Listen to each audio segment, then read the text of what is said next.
This was a game that Norway lost more than England won because there was a half an hour period from basically the 55th minute to the 85th minute where Norway also had a goal disallowed where they were in the ascendancy. And that's really when they should have hammered home their advantage. England were on the ropes, looking to be beaten, and Norway just couldn't do it. And at the end of the day, as we mentioned, England had that one talismanic player, that one world-class player, Jude Bellingham, who basically carried them on the back, scored that first goal, scored that second goal, and England are through to a semi-final. England are superior in terms of man-to-man personnel overall, but then you have the factor of Messi, the magic of Messi. Can he inspire them to yet another World Cup final? These are the two most complete teams, top to bottom, in the World Cup. The only difference is France has a number nine, right? And uh, and Spain doesn't, and I think that is going to cost them. Like as we've said, Mbappe just needs for some reason in World Cups he needs a second, and he'll score. And they have Michael Lise hasn't scored yet in this. He's due to score big. Dembele has been hot and cold this World Cup, but as you've seen, you just need to give him a bit of space, and he can score worldies. You have Barcola, you have Desiree Doué, you have Ryan Cherokee to come in off the bench if they need a little bit of help unlocking that midfield and that defense as well. Welcome to the Dugout. It is the last week of the 2026 World Cup. Two fantastic semifinals in store. Probably the four best teams have made it. France and Spain play tomorrow, Tuesday, in Dallas, and then England, Argentina play Wednesday in Atlanta for the rights to play the World Cup final on Sunday in New York, New Jersey. Gentlemen, you guys doing well? All right, let's come to the quarterfinals first. Let's talk about first England, Norway, and then Argentina, Switzerland. So England, Norway in Miami, in the hot, sweltering Miami, and you could see the effects of that game. And we discussed this in our preview that the we felt that the effects, the physical toll, the emotional toll of winning in the Azteca would affect England, and it did. You saw Declan Rice come off at halftime. You saw Tuchel basically make wholesale changes. To me, this was a game that Norway lost more than England won because there was a half an hour period from basically the 55th minute to the 85th minute where Norway also had a goal disallowed where they were in the ascendancy. And that's really when they should have hammered home their advantage. England were on the ropes, looking to be beaten, and Norway just couldn't do it. And at the end of the day, as we mentioned, England had that one talismanic player, that one world-class player, Jude Bellingham, who basically carried them on the back, scored that first goal, scored that second goal, and England are through to a semi-final. Mustafa, your take on that game, and then we'll come to Yeah, you, AZ. yeah, yeah. I would like to say like yes, it is a game that Norway did lose, but instead of like England, like I think it's the thing to say with it is England didn't win that game. Jude Bellingham won that game, right? He was very much like we are not going to lose today type of thing.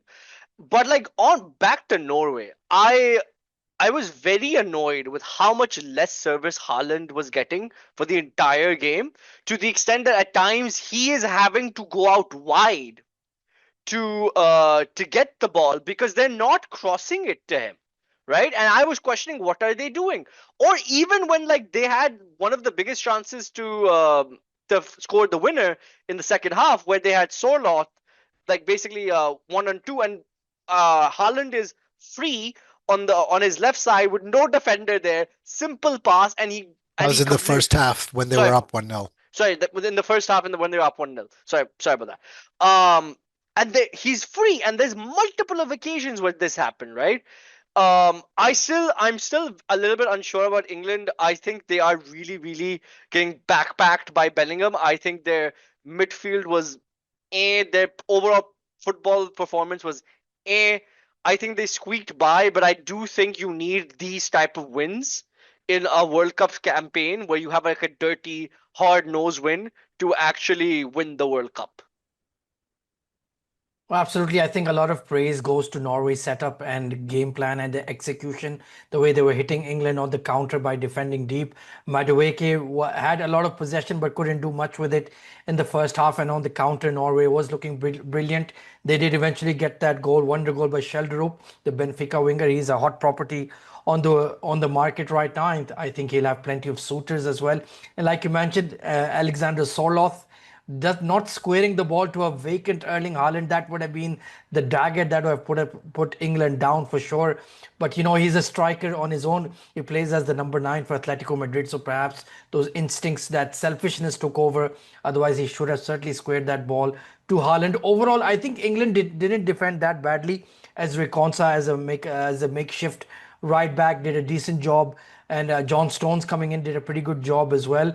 In the end, there was a lot of controversy with that goal, that it hit the overhead cable, but that we got that ultra edge that says it didn't hit anything. Jude Bellingham with a wonder goal. And like you mentioned, that passage of play in the second half, Doc, where they hit I thought there was a foul when off that corner that hit the crossbar. There was a shove on the Norwegian attacker on that one. I thought that was a pretty big shout, but that went away as well. And in the end, Norway just ran out of luck. And Jude Bellingham, it's been unfortunate to see the way those rebound goals coming off the keeper in crucial matches. We saw, of course, Belgium with your United keeper making a howler there that cost them the game. And here, Nyland, who was so good against Brazil with the howler, and Jude Bellingham pouncing, and that cost them the game. In the end, Norway would be pretty heartbroken. They had a massive opportunity, but it seems to be coming home, man. Whenever England face adversity, whenever they're on the back foot, they were trailing against Congo, they were trailing here, they managed to dig deep and they managed to get the result. And like you mentioned, it doesn't have to be pretty. Very rarely in World Cups is it actually pretty. Even if you remember Spain, they played very attritional football in 2010 when they won it as well. France, you could say, were not completely, champagne football in 2018, but they managed to get the job done, and we're seeing something similar with England in 2026 so far as well. Yeah, and I I will just say this. You mentioned the Congo game. Against Congo, they always looked like they were going to score. Against who do they play next? They played was it They they Ecuador? drew played 0-0 with Mexico. Ghana, and No, they pl- Croatia, No, they the, Ecuador. ran over no, them. no. After the knockout stages against Congo, when they were down, they looked like they were going to score. Against Mexico, they looked like they were going to score. Mexico, yeah. Against Norway, they didn't look like they were going to score. Yeah, Bellingham, that first goal came basically was self-created after it hit that. The DRS guy was the same guy who was the DRS guy when Sakhalin bowled that ball to Tendulkar. It was the same sort of effect Saeed there. Ajmal, But Saeed Ajmal. Say that, well, sorry. But it was the same thing. And in that second goal in extra time, again, England didn't look like they were going to score. They were dead in the water. Elliot Anderson was ineffective. Declan Rice had been taken off. And so as the World Cup has gone by, I think the injuries, the physical toll on a long Premier League season, you start to see some of that. Their advantage is that they play an indoor game next in Atlanta, so that'll help them. But and Tom Tuchel said it well. They got lucky. It's good for Tuchel to acknowledge that. Let's come to Norway. Holland, of course, was I'd rather hooked. be lucky than good, as the yeah, saying Correct. goes. yeah, Absolutely. Let's come to Holland. He was hooked and didn't finish the game. Um, Ineffective, but we see this many times. Number nines are only as good as the service they received, and he just never received any of that. But at the end of, but he has shown himself in this World Cup to be one of the true superstars of world football. yeah. I mean, it's always painful for me to admit good things about Haaland because like my club should have got him in 2019, and now he plays for my city rivals, and he What do you consistently mean batted. your club should have got him? Every single club wanted him. No, in He was 29, he in was in the 29, stands watching a Juve game as well. Everybody wanted him. January 2020, Ollie almost got him. We literally only Correct, did, correct. he literally his dad He literally was admitted always going to City, man. his His dad dad played for them. his dad literally I admitted, think he means before he went to RB Leipzig. no, before he went to Before he went to Dortmund, sorry. Dortmund, before he went to Dortmund. Who knew what he was going to be then? before he was, From RB Austria, whatever that yeah, yeah, yeah, RB. yeah, because we were supposed to get him then because we wanted to sign him, This is but the same story as Wenger saying we were going to get Ronaldo. Who cares about these stories, man? We were supposed to get Messi on loan into 2005. Capello asked for him. We never got him. Is it, let's talk about Haaland in this World Cup. He's on the stage, Phenomenal. right? He lived He up to was his top always on the billing. stage. He lived up to his top billing. He was a big ticket item. His first ever World Cup, he had to deliver in what, 8, 7 goals and important goals, match mm, winning goals, especially in the group stage when they were struggling at times. Then, of course, he buried Brazil. That will go down as an ATG kind of performance for a player, individual performance at versus Brazil at a World Cup. He has certainly enhanced his reputation. And now the clock is ticking. Now that Pep has left City, when do the likes of Barca, when do the likes of Real Madrid, get their claws in him? And when does he want away from Manchester City? Time will tell. yeah, it's probably Yeah, Madrid. I don't see him ending his career at Yeah, Manchester Absolutely City. not. no, no. Absolutely not. Let's come to the second semifinal in Can, Kansas City. may I say one Go thing? ahead. Go Yeah, ahead. Go yeah. ahead. What do you, if you do think that it is the year for England to win because Arsenal ended their trophy drought, the Knicks ended their Zalmi, trophy. Arsenal, Knicks.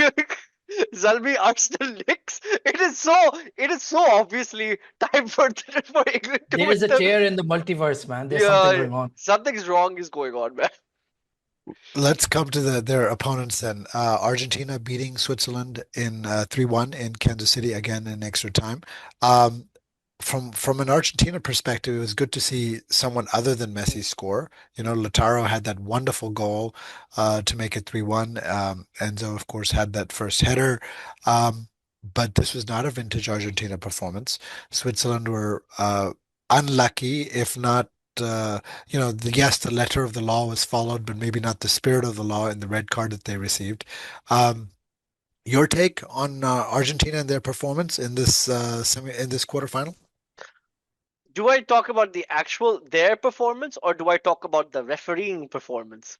All Like, of it. It all goes together. yeah, I like because like okay, so the two double red, the double yellow that cost Switzerland a player, right? I have no problem with that, right? They're very obvious. They were yellow cards. If those were yellow cards, the Argentinian team should have gotten about 7 or 8, right? Like they should no really, right? But aside from that, I think this is not a vintage Argentina team. This is not the 2022 Argentina team.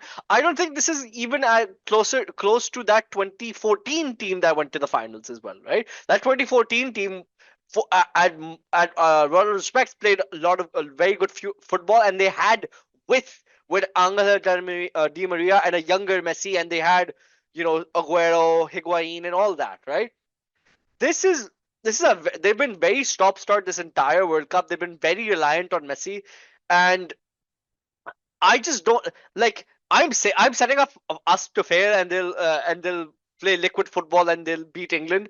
But I realistically, like, I really do think England go into this as favorites, even if like psychologically they are obviously already still scarred from that game about 40, 50 years ago.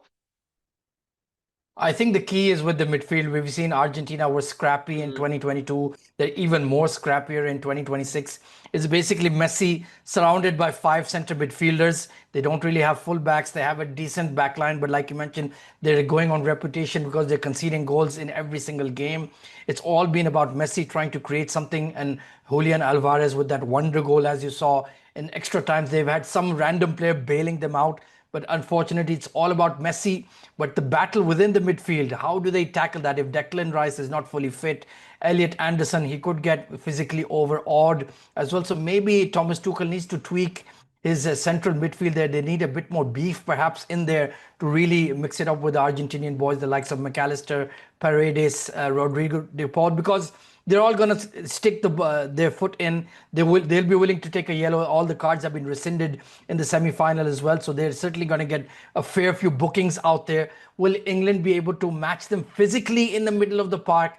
That's the only question. Otherwise, in terms of attack, in terms of wing play, in terms of fullbacks, England are superior in terms of man-to-man personnel overall. But then you have the factor of Messi, the magic of Messi. Can he inspire them to yet another World Cup final? I hope not, because we're getting sick of the way they're getting this preferential treatment. It's pretty nakedly obvious in this World Cup, and we want England to go to a final, make it interesting. But Messi is Messi, and if he waves his magic wand, he could knock England out. To me, it's not about England and Messi. It's about how Argentina deal with Jude. Um, now the Mhm. advantage that Argentina has is Enzo Fernandez knows at least the other midfielders that will play with him. So he knows Elliot Anderson well. Obviously, he knows Declan Rice. He has experience. He can run, and being indoors will help them. That's going to be a very pro-Argentina crowd. But I think with England, you do worry about how the game against in Mexico, the game in Miami has affected them, and can they basically continue to run with this Argentina team?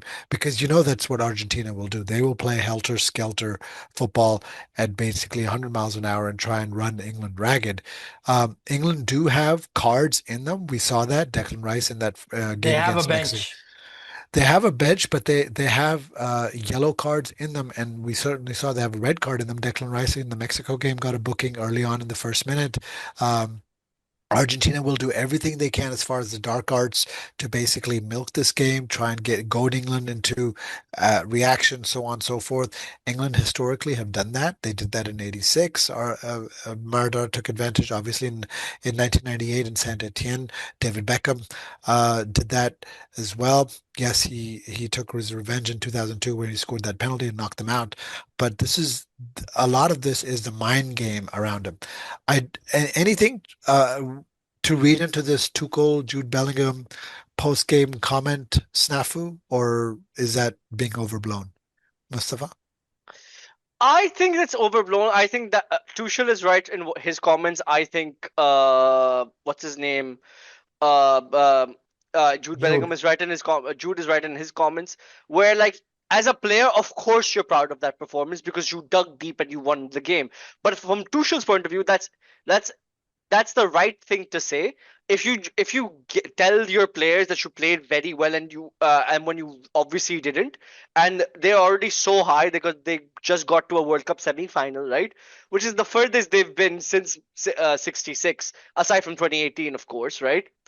Like they In needed, 1990s, they reached a semifinal as yeah, well, where it's they lost to 99, Germany yes, 1990 as well, on right? penalties. Yeah. So 1990. So like but most of the squad was even around. Like this squad is also very different from the 2018 squad as well, right? So like they don't know what. So it's good to keep your players humble and understand there's a lot more you can do, right? Because like England, in my opinion, have while they've been more likely to score a lot of goals all tournament, they still haven't hit what I think they can play in terms of the fluidity in their football yet. I feel there's a lot left that they can figure out in this game.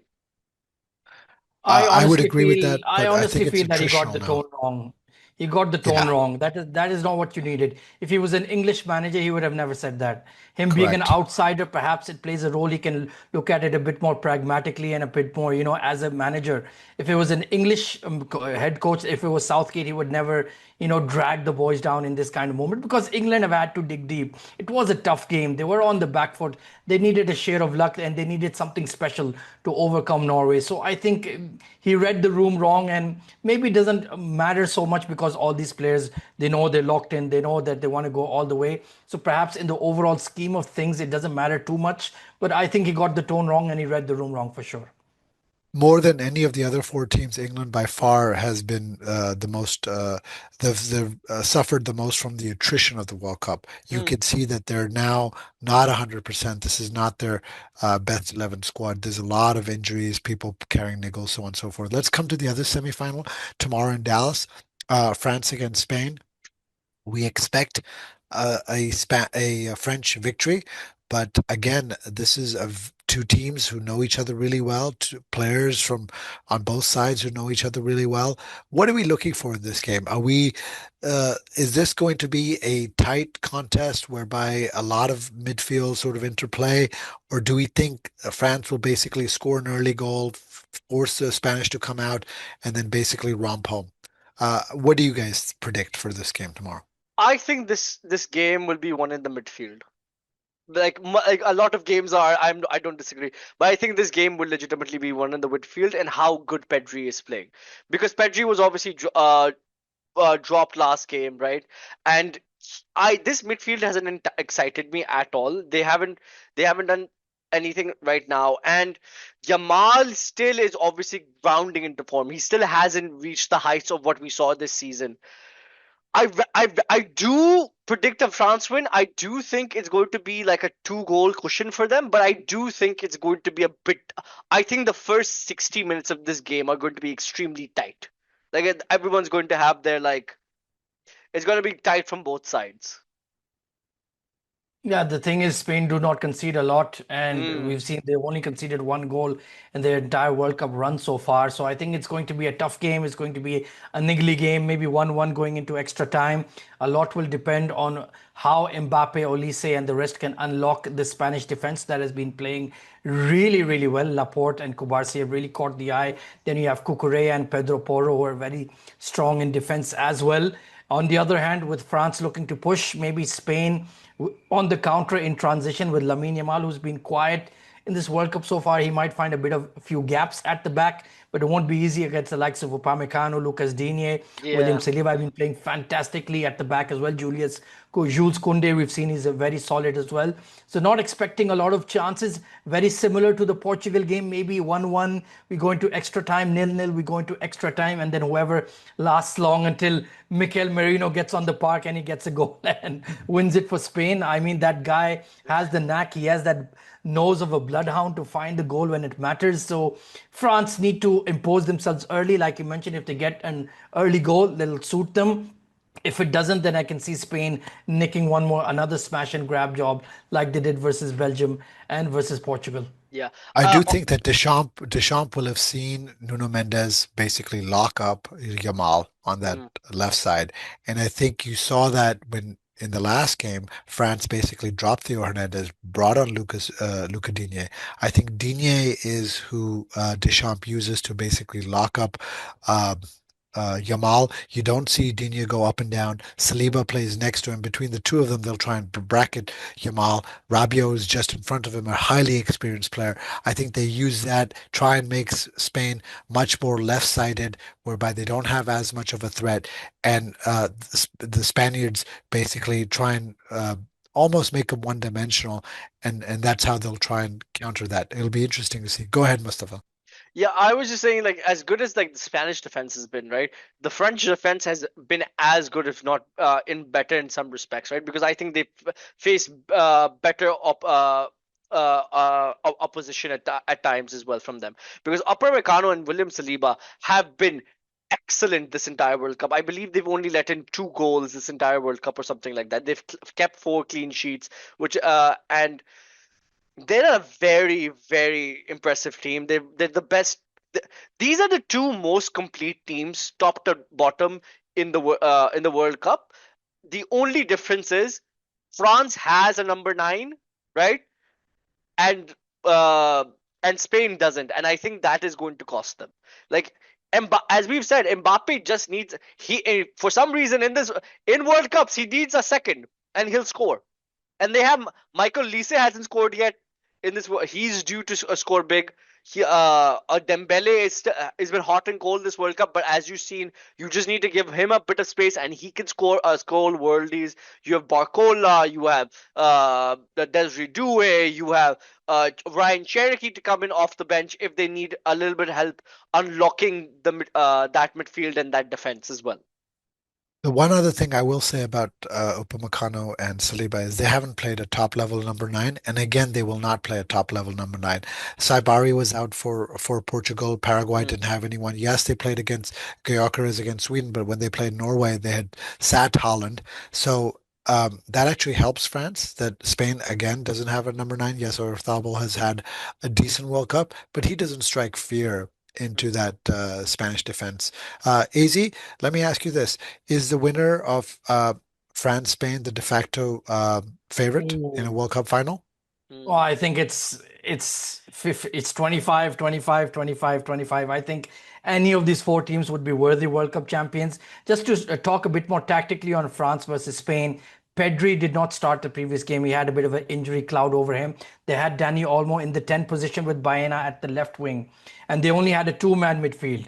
Do you do that again versus France, or does Pedri start and you have Olmo coming off the bench? Will he be Oscar? Will De La Fuente look to be more attacking, or will he look to be more pragmatic with the three-man midfield of Rodri, Pedri, and Fabian Ruiz? I think that is a very key question that he needs to answer. France have always gone in with a two-man midfield. It's Chouameni with Rabiot or Kone with Rabiot, and Chouameni doesn't seem to be fit to go. So it looks like it's going to be Manu Kone, who does tend to wander off a little bit, and that might leave a bit of space for the likes of Pedri, who's been such a talismanic player. Surely, if he's fit to go, he has to start. But Dani Olmo is equally very, very important, just linking the play up at that number 10 position, because Baena at that left wing hasn't done much. So some fascinating tactical questions, but all four of these teams could make it to the World Cup, and I wouldn't sniff. I think all four would deserve to be in the World Cup final.